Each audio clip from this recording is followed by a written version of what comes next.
Good morning, everyone, and welcome to NorthStar Community online service. And I'm so glad to be here with you. My name's Craig, and we continue to think about how can we recover for the long term.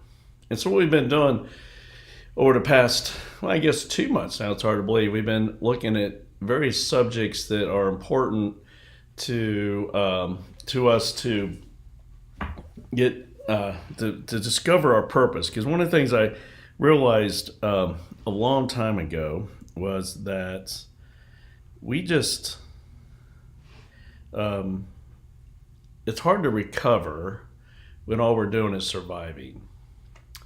And it's so easy for us to think about surviving because that's kind of what we have experienced through our life is a lot of hurt, a lot of trauma, a lot of pain.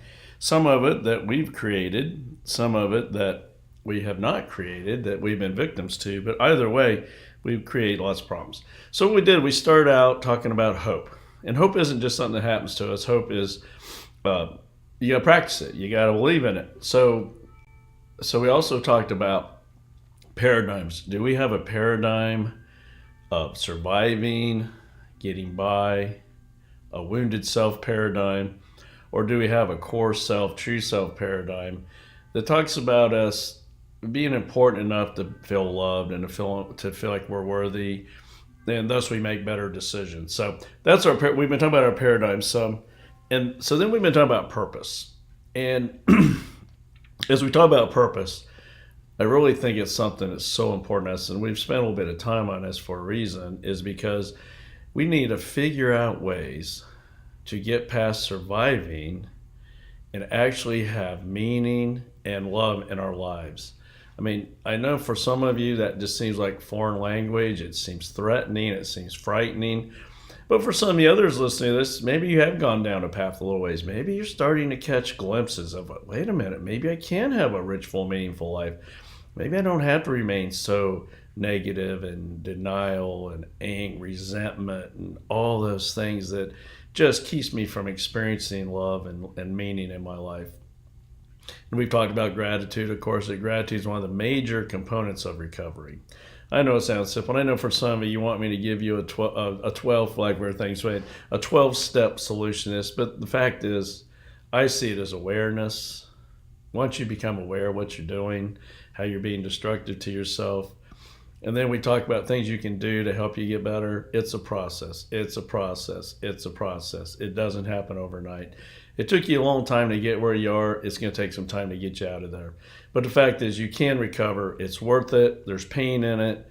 As Russell Brand, his quote is, addiction starts with pain and addiction ends with pain.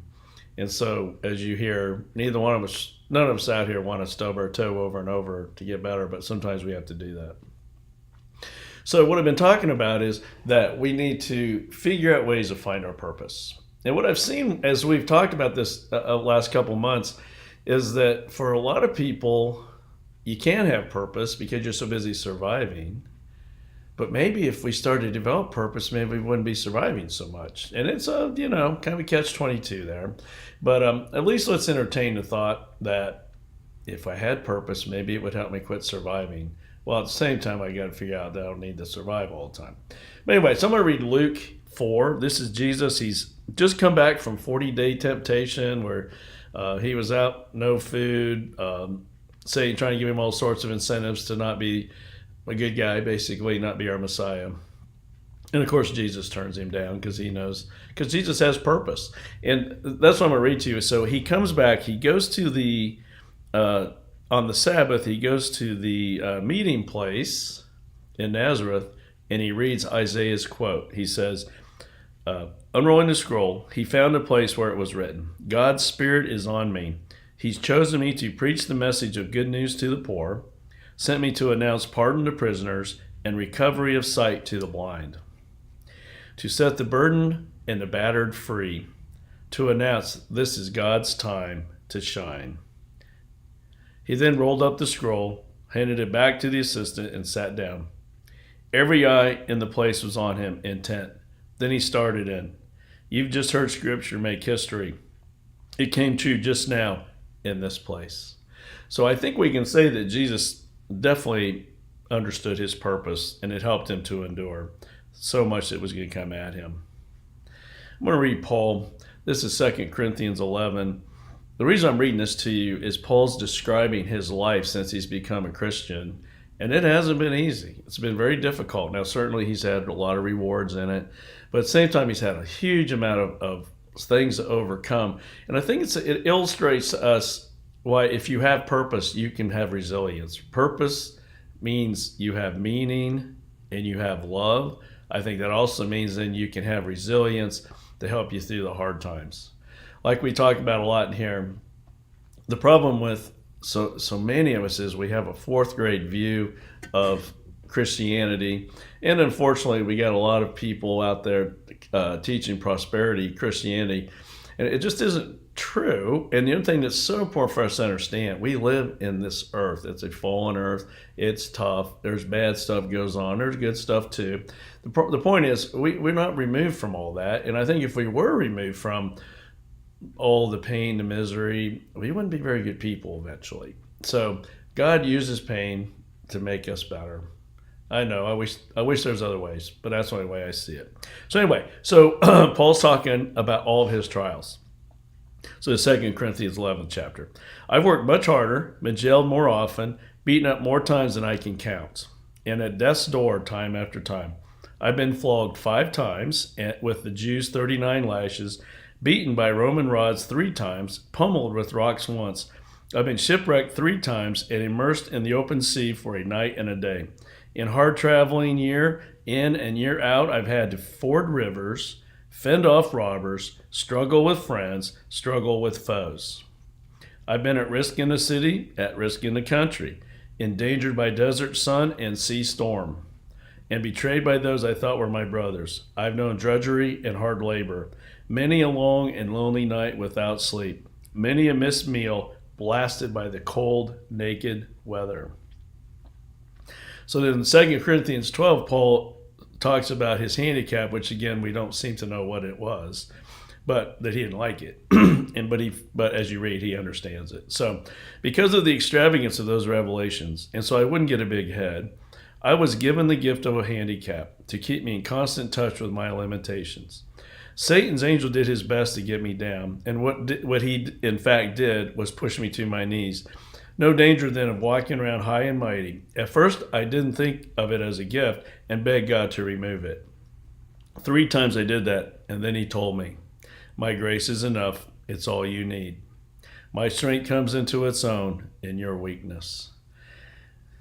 I don't know about you, but if I had that clear of a paradigm, I would be thrilled. Of a purpose, and I would be so thrilled because it would make my life so much easier. So again, we're kind of back to this argument again about are we in survival land? Are we so broken and so awful that we don't deserve to do well? Or can we at least entertain the paradigm that we are a good and decent person, and we have to define what that means? Because throughout our lives, for many of us, we've let other people define what our goodness means or what being successful means, all those kind of things. And again, I just can't emphasize enough as we talk about purpose, it's about the process. It's about the process. We will make mistakes. We will do dumb things. All those things. But at the end of the day, we are valuable and worthy. I hope that's your paradigm.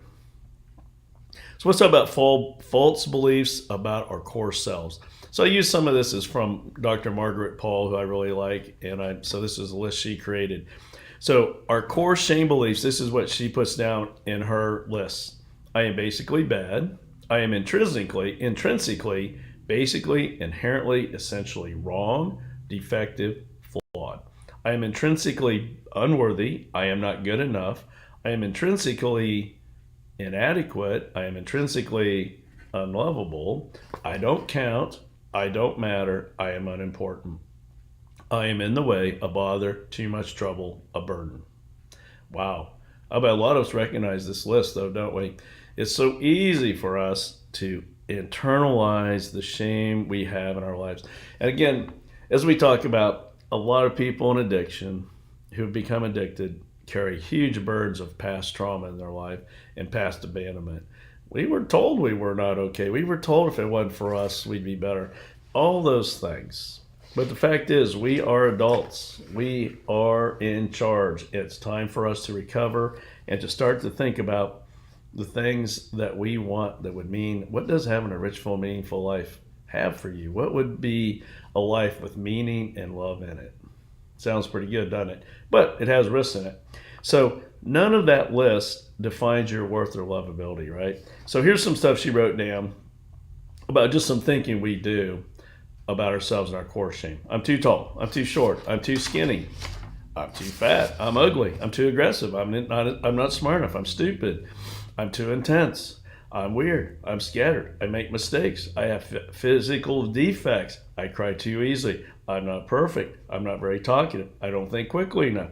I'm just like my father. I'm just like my mother. I don't care for myself. I have trouble making decisions. I'm too sensitive. I'm too insensitive. I'm serious. I'm not serious enough. I think different. Blah, blah, blah. We can just keep going and going. I'm not a professional. I never went to college. I didn't graduate from high school. I can't do math. I'm a slow learner. I'm impulsive. I have a learning disability. I don't read well. I'm an alcoholic. I'm a drug addict. I'm too sexual. I'm a sex addict. I'm crazy. I'm a phony. I'm righteous and arrogant. I'm depressed. I'm boring. I could go on with this list. None of the things on this list, if you were saying, oh, that's me, check, that's me, check, none of it has to do with who your core self is, who you really are, who you really were. I always think about, I work with elementary kids, and I always go, where was that moment where they went from this innocent, kind, excited, happy child to the mean, angry? The thing is, that list I read you has nothing to do with who you are. And that's why I always tell people about God. God knows us. He knows our inner being. He sees the things we do. He sees the broken things we do. He sees the addictive things we do. But underneath all that, he knows our heart. And like I said, Dr. Joel May, in his book, Addiction and Grace, which is just a great book on addiction. I mean, what he pretty much tells us is we're all addicted. We all got stuff. God tells us, to take the things out of our lives that are more important than him, and to love ourselves enough to love our neighbors. That is a pretty tall order for all of us. And what Gerald May says is, maybe it's when we're broken, maybe it's when we're addicted, maybe that's when we're the most available spiritually to God. So I don't, of course, in any way suggest we want to be addicted. I'm just saying, if you're in an addicted mode, which you must be if you're watching me, let the foot off your own throat. Quit being so judgmental. Let's think about your core self. This is who you were. This is who you are. Again, back I was talking about the childhood thing where, I see kids who have gone from wonderfully creative, excited, to angry, addicted, all that stuff. But of course, we know ones have done well too. So, but what is the core self? Your true self is who you really are. You're important. You're lovable just as you are. You are important enough that you can live successfully with other people, and you can have goals and dreams, and you can really make yourself come out and be that rich, full, meaningful person as you are. So think about some of this list that Margaret Paul put together about just some things that were in your childhood that is still in you, but maybe you've let go of or you're still doing. I'm active, placid, a people person. I like groups. I like one-to-one contact with people. I'm a daydreamer. I'm cautious. I'm cautious about trying new things.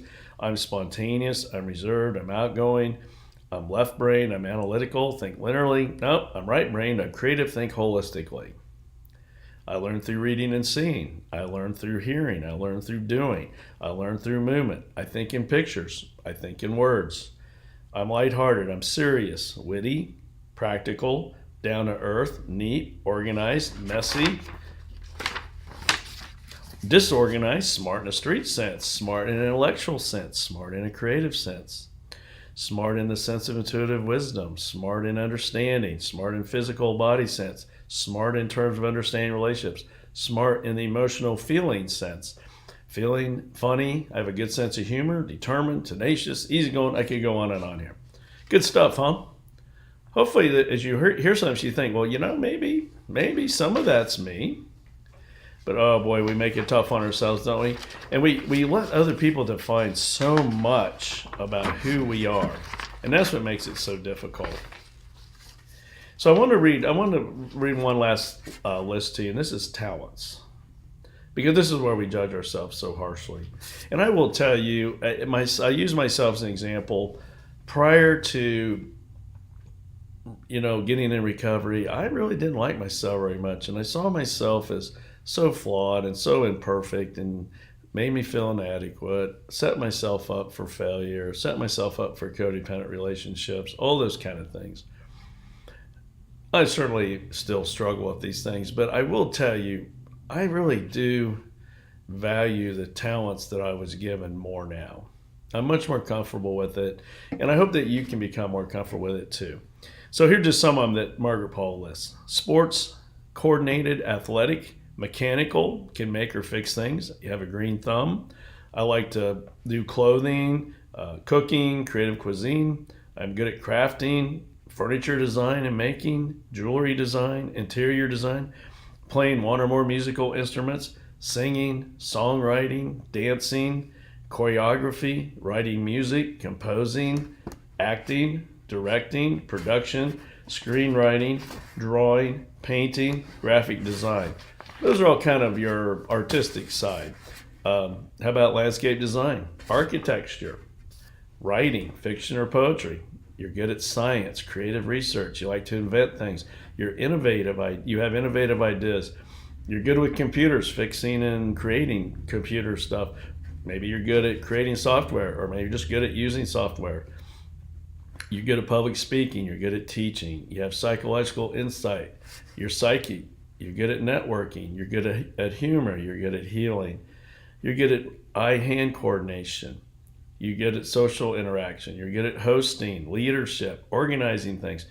You're good in the business community, creating, running, or fixing processes and projects. You make money. You raise money. You're good at parenting. You're great with animals. You're remembering details. You sharing warmth, love, and caring, inspiring others, helping others, mediator, arbitrator, peacemaker. Those are a pretty good list there. And one of the things that I really like about this list is a lot of us probably wouldn't see talents as things like great with animals, remembering details, sharing warmth, love, and caring, inspiring, helping others, being a mediator, arbitrator. But those are great talents. So a lot of us, we really struggle with being okay with being good at something. It's so hard for us to say to ourselves, you know what, I do things well. And so I think what we do is we tend to get too caught up in the thinking about things like business, jobs, things like that. But the fact is, the human element is so much more important. And the human element is what creates success in business. It's not, I used to, when I was working in one field, I'd always say, guys, you know what? A better piece of equipment will help, but it's the human element that will make this work or not work. And so many of the problems that we as managers faced were the human element side. Employees not feeling important, or not knowing what was going on, or not working with others, all those kind of things. So really what I want to get across today is we can live with our true self, or we can live with our wounded self. Now again, I've talked about this before, it's a continuum. You're not all or the other. But man, I know too many of us, we spend way too much time over on the wounded self side. And wounded self tells us, play it safe. Don't take risks. Don't get hurt again. Withdraw. Be lonely, but it'll be okay. It won't hurt so much. True self says, you know what? You're worthy. You're lovable. It's good for you to have dreams. It's good for you to have goals. It's good for you to have healthy relationships. It's good for you to live life fully with meaning and love. So I'm hoping that as you hear this, as we continue to move forward, you can find ways to take some risks. Make yourself get out there and do something different that you haven't done in the past. Think about those things as a child that got you excited, that you have so long ago put away.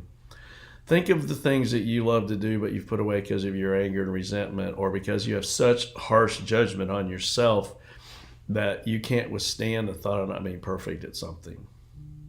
You can do this. We can get to our true self, that core self that God created, but it takes time, it takes risk, it takes pain to get there, but it is worth it. So I thank you for joining me today. We always close in the prayer of serenity. If you're interested in contacting me, we're having a little bit of trouble with our phone system right now. So the best way to get hold of me is to email me, csimpson@wgva.church. And again, thanks for joining us. If you're local, we meet on Wednesdays and Fridays at 6:30, and we'd love for you to join us, and also on Sundays at 9 a.m. So anyway, thank you for joining us, and let's close with the prayer of serenity. God, grant me the serenity to accept the things I cannot change, courage to change the things I can, and wisdom to know the difference. Living one day at a time, enjoying one moment at a time, accepting hardships as a pathway to peace. Taking, as Jesus did, the sinful world as it is, not as I would have it. Trusting that Jesus will make all things right if I surrender to his will, that I may be reasonably happy in this life and supremely happy with him forever in the next. Amen. Again, thank you for joining us today on our online service. Love to see you in person. If you're not local, love to hear from you. So anyway, thanks again, and have a great week.